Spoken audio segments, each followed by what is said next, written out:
This is CTV News with Nafisa Karim. On the street, crime goes down. Just their presence helps to reduce crime.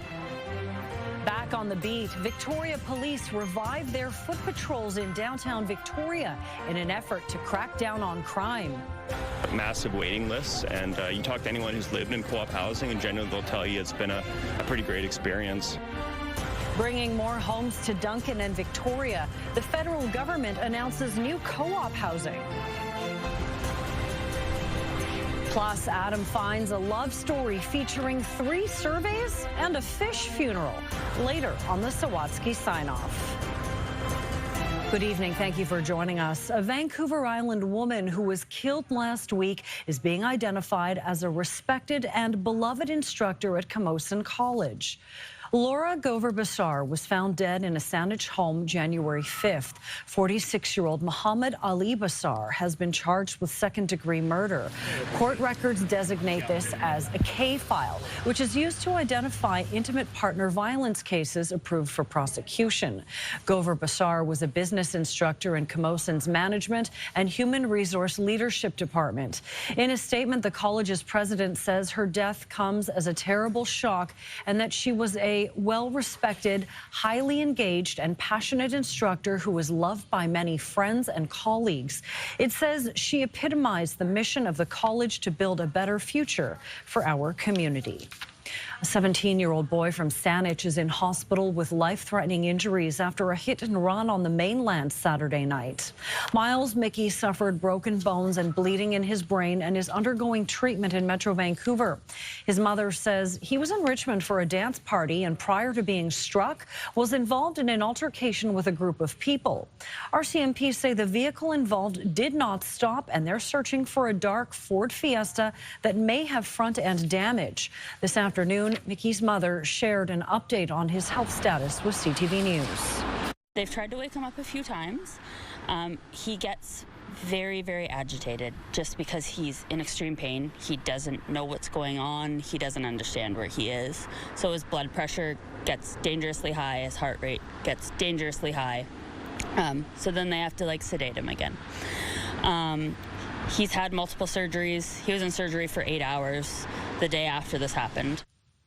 The Claremont Secondary School student is now on the road to recovery. His mother says he has a broken femur and will need to recover for up to a year, but is expected to walk again. Anyone with information on the hit and run is asked to contact Richmond RCMP. Officers of the Victoria Police Department are once again patrolling the streets on foot. It's part of a re-established, dedicated beat team that was disbanded a number of years ago due to funding issues. CTV's Brendan Strange shows us the team is back under the city's Community Safety and Wellbeing Plan, and the police chief hopes locals will notice the difference. For the first time in years, Victoria police officers are once again walking the streets, part of a re-established, dedicated beat team. Officers who are visible, approachable, and present on the street strengthens trust, improves safety, and creates opportunities for early intervention. 7 experienced VicPD officers have been reassigned to the beat team, with an additional 2 dedicated to work alongside Victoria bylaw officers. We have made the commitment to fund all 9 of those officers to, as I believe the chief said, $1.9 million. Due to a lack of funding in 2022, the Victoria Police Department made the decision to disband the team. Having lost the beat unit, I feel like it did get worse. Sergeant Craig Barker worked on that team, and now he heads up the revitalized unit. He says when the team was lost, so was the connection to the community. It's the connections you make and just being able to go out and you know everyone you're dealing with. Our downtown businesses have been dealing with a lot. The owner of Oscar and Libby says this is a great start in getting a handle on crime, disorder, and open drug use of Victoria's downtown core. We all know when there's police officers on the street, crime goes down. Just their presence helps to reduce crime. I truly think it does make a difference. Chris Lewis is CTV's public safety analyst, as well as a former OPP commissioner, and says this is a good move for the capital city. Having visible police in the area at the right place and time is a good thing. And ultimately, I mean, if you could do it 24/7, 365 days a year, it'd be great. You can't. These officers will work a 40-hour work week, Monday to Friday. However, that is absolutely subject to change. Victoria's police chief says she hopes this team will lay the groundwork for future expansion. Ultimately, I'd like to see a second beat team established to support 7-day coverage, ensuring consistent presence and engagement across the city. Brennan Strain, CTV News, Victoria. After a soggy slog, the flood watches on Vancouver Island have all been downgraded to high stream flow advisories, and all evacuation orders have been lifted. The downgrade comes after several evacuations in the Oceanside community and a brief evacuation near Chemainus yesterday. Well, the road is now open. High river flows were a combination of snowmelt, heavy rains, and high tide. All evacuation alerts related to the rain yesterday have now been lifted. The federal government made 2 housing announcements on Vancouver Island today as the Carney government tries to make good on promises to build. CTV's Andy Garland has the details on the latest projects to address the ongoing housing crisis. It's the first of its kind housing project in Duncan. Federal government is providing over $44.7 million to help build 92 cooperative homes right here in North Cowichan. Cooperative housing provides at-cost housing for its members. There's no outside landlord, and members have a vote in decisions. Provides housing at a spectrum of affordability, where other housing models or rental models and other nonprofits may be mandated to deliver housing at a certain level of affordability. The co-op housing model isn't a new concept and was widely used in the 1970s and 80s across the country, mainly in larger urban areas. You look at places like Victoria and Vancouver, where it's a lot more well established. You've got massive waiting lists, and you talk to anyone who's lived in co-op housing, and generally they'll tell you it's been a pretty great experience. Some people living in the area are opposed to the location by the Duncan curling rink and say it'll bring more parking headaches that already exist. Having lived behind there for 8 years, parking in this entire area has been a total nightmare since back in 2006 and on. This development is in close proximity to a lot of services and amenities, and anticipate many of the residents will be able to walk or cycle to where they need to be. Our partners at all levels of government have provided the money. In Victoria, $50 million in overall funding will go towards a second phase at the Gorge View Society, providing additional 77 homes for independent seniors and families. They know that they're not going to be evicted. They can afford to pay the rents. And so that is the most gratifying. Completion for the co-op housing project is expected in early 2028. Andy Garland, CTV News, North Cowichan. We are getting our first look at renderings of the new RCMP building slated for Langford. That building will house RCMP for 3 Greater Victoria municipalities. The current building is from the 60s, then expanded in the 90s, and now deemed too small to adequately address public safety in the growing communities. The new building will be at the same location and will include offices, document storage, processing spaces, and 1 new forensics bay. Last month, the Capital Regional District's board approved the borrowing of $103 million for construction on behalf of the 3 communities. With the approval of the validation report, the project proceeds to the next phase of detailed design and procurement. 2 Nanaimo search and rescue pups are ready to live out their golden years after a decade of using their expert noses to find people in distress. Rory and Hazel, 2 half-siblings, joined Nanaimo Search and Rescue in 2015 and 2016. The duo served the community with unmatched dedication, intelligence, and heart, tackling some major tasks across the province. Along with their handlers, Rory and Hazel had many successful searches and life-saving finds. The pups will now spend their time exploring, playing, and following their noses for fun. The Victoria Film Festival is gearing up for the 32nd annual event and says it's ready to cram as much cinematic mayhem, community magic, and joyful weirdness into 10 days as it can. Organizers have unveiled the lineup for 2026, and it includes more than 100 films. Other activities include a new art exhibit, pop-ups, a gala, robots, and some secrets the festival says are ready to be discovered. Special guests include Mary Walsh from This Hour Has 22 Minutes and Academy Award winner Sheila McCarthy. The festival runs February 6th through 15th. Tickets and the full schedule can be found at victoriafilmfestival.com. Still to come, the Prime Minister heads to China for trade talks. China's being very savvy in the way that it's picked areas to tariff to pit one region of the country against another. How what happens in China could impact Canada's trade talks down the line with the U.S. 11 degrees at the harbor right now, 12 degrees at Victoria Airport. Looks like this is the warmest day since mid-December. Some more double-digit days on the way. We'll get into that. Tell you how much rain fell across the island over the last 3 days right after the break. CTV Weather brought to you by Expedia Cruises. Make the most of your next vacation by booking with those who've been there. Visit expediacruises.ca.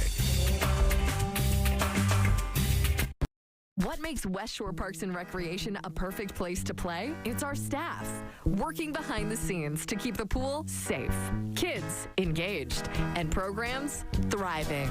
So apply today and join our team.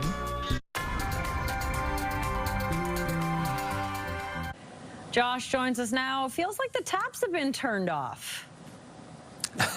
Finally, right? Take a look at some of these 3-day rainfall totals. Came in from Environment and Climate Change Canada. This is in millimeters, so you got 184 millimeters. Look at the Kennedy Lake Forestry Station. 304, that is 34 centimeters of rain over the course of 3 days. Victoria, well, wasn't as impressive, although it was pretty wet. 44 millimeters worth of rain. Port Alberni, 127 millimeters of rain. Double digits here in Nanaimo and Victoria, 11 and 12. This 12 degrees at the airport. Warmest day since mid-December, although yesterday was close. We got to 11 for a daytime high yesterday. There's a nice little ridge that's starting to shape up, and so drier today. But you can see this twist here. That low is going to drag some of this cloud cover through overnight tonight and early tomorrow morning across northern parts of the island. So you'll get some rain in and around Port Hardy. Tofino will probably see some rain sort of through the morning hours. Areas north of Tofino, a little more rain as well. This will not be heavy, steady rain. And then for Comox, Port Alberni, and Nanaimo, as the day goes on, it's more like scattered showers, especially midday. And even in Victoria, you might see a scattered shower tomorrow, especially early in the day. So overnight tonight, early tomorrow morning, some more rain, then some sunny breaks, 10 degrees in the north tomorrow afternoon. Still a chance, a slight risk of some drizzle Thursday morning, but after that, by Thursday afternoon, the sun comes out, and you've got sunshine in the forecast for Friday, Saturday, and Sunday. 11 degrees for inland areas. As we said, there is a good chance of a shower, although probably not heavy rain. Best time for that would be, or most likely time would be midday. Sunny for Friday, Saturday, Sunday. In fact, that's a pattern you'll see right across the island. Periods of rain tonight and into tomorrow morning, especially from Tofino north. 10 degrees tomorrow and Thursday, and then 11s and 12s in the sun for Friday, Saturday, Sunday. 40% chance of scattered shower, especially midday tomorrow in Comox. Otherwise, mixed sun and cloud, high of about 10. That's a handful of degrees above average. 11, and some sunshine on the way for Friday. And in Nanaimo, you're looking at some increase in cloud overnight tonight. Chance of a scattered shower late tomorrow morning or midday. High of about 11 with some sunny breaks tomorrow afternoon, and then mainly sunny to partly cloudy skies on Thursday. Only 6 degrees, the average daytime high. 10s and 11s here for the next 3 days, and more sunshine into the weekend with temperatures, getting back a little closer to average, but certainly not cool in the 6 or 7 degree range, I think, by Sunday. In Victoria, about 8 degrees for a morning low tomorrow. 7 is the average high for this time of year. So the coolest temperatures in the morning, warmer than the seasonal averages for the highs, should get to about 11, maybe 12 tomorrow. We'll see cloudy skies with a few sunny breaks. That chance of some drizzle in the morning hours tomorrow, and then maybe a little bit more Thursday morning. But after that, it is dry and sunny for Friday and the weekend. CTV Weather is brought to you by Expedia Cruises for air, land, and sea vacations. So taps are off, and they'll stay off for a while, Nafisa. Yeah, happy to trade an umbrella for sunscreen. Thanks, Josh. BC Transit is rolling out a new policy that was first test run in the Victoria system last fall. Buses across BC will now display on their digital sign standing room only when seating space is exceeded. BC Transit says the changes have been successful in Victoria, with a 55% reduction in pass-ups and fewer complaints from the public. The changes also mean if there is no longer any standing room available, bus drivers will communicate the bus is full, with riders waiting to get on. And when the bus is full to the red line, the driver will still stop at every bus stop and communicate with the customer that, I'm sorry, I can't take you on this bus, but there will be another bus by shortly. So it's not just about reducing pass-ups, it's also about improving customer communication for our drivers. The changes mean less physical space for riders when buses are full, and Transit asks passengers to be courteous and offer their seats to seniors and those with mobility challenges. The changes take effect January 18th. Automaking powerhouse Ontario doesn't want cheap Chinese electric vehicles in the market, and neither does Donald Trump. This as Prime Minister Mark Carney is off to China for trade talks. The federal government says he is sensitive to the fact those talks with China could impact upcoming talks on the Canada-U.S.-Mexico Free Trade Agreement. CTV's Abigail Beeman reports. The U.S. president toured a Ford factory close to our border in Detroit and gave upcoming CUSMA trade talks a shrug. It's irrelevant to me. Canada would love it. Canada wants it. They need it. Because we don't need Canada product. That's the thing. You know, I want to be a nice person, but we don't need. I want to build the cars here, not in Canada. Donald Trump also doesn't want cheap Chinese EVs. Thank you so much. And flanked by Michigan lawmakers, Ontario Premier Doug Ford urged Mark Carney not to back down on Canada's 100% tariff on them during his trip to China. It would not be good for Ontario and Canada, and it sure the heck wouldn't be good for the U.S., and it wouldn't be good when it comes to negotiating with President Trump. Canadian government sources say to expect some progress on punishing canola tariffs, which China slapped on in retaliation for the EVs. They've been absolutely devastating to the industry.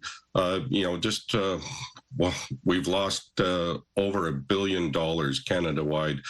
Frankly, just even for my farm, I'm just under $100,000 myself, and that really hurts. But with Saskatchewan's premier now joining for some Beijing meetings.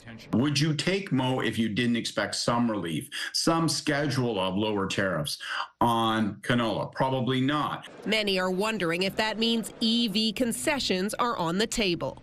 China's being very savvy in the way that it's picked areas to tariff to pit one region of the country against another. I think premiers have been very restrained in terms of their approach on this, in terms of not trying to divide the country against itself. In a briefing ahead of the Prime Minister's China trip, federal government sources spoke of addressing trade irritants on both sides systematically, but wouldn't share details on conversations around canola or EVs. Abigail Beeman, CTV News, Ottawa.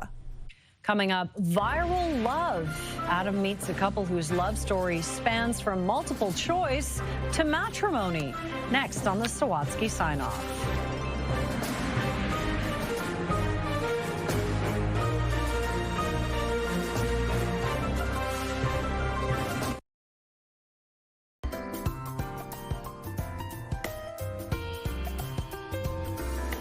Forget the classic rom-com, 4 weddings and a funeral. Adam found a love story featuring 3 surveys and a fish funeral on tonight's Sawatsky Sign-Off. If Graham McCarthy was asked to answer a multiple-choice question about the best beginning for a love story, he likely wouldn't have picked officiate a fish funeral. Yeah. See, that, my friend said. Yeah, officiated a fish funeral. That's what I did.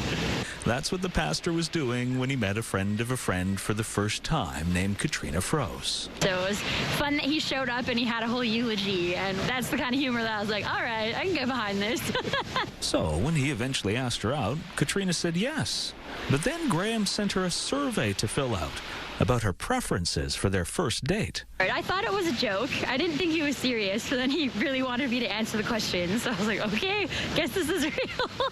The mostly multiple choice questions range from what kind of food she wanted to eat to her preference levels of fancy schmanciness, from pajamas to a dress, suit and tie. Purely efficiency. Had a lot of questions, didn't want to send a lot of text. Graham also hoped it would be charming. And after they went to a dinner and a movie, and he presented her with a post-date survey, Katrina agreed it was.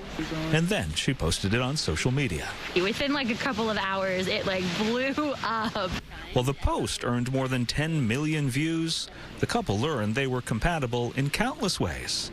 And after dating for a few years, Graham asked Katrina to stop in the middle of a hike to look at her phone and fill out another form. That basically gave a survey of how he's been doing in our relationship. After answering them all positively, Katrina read the final question.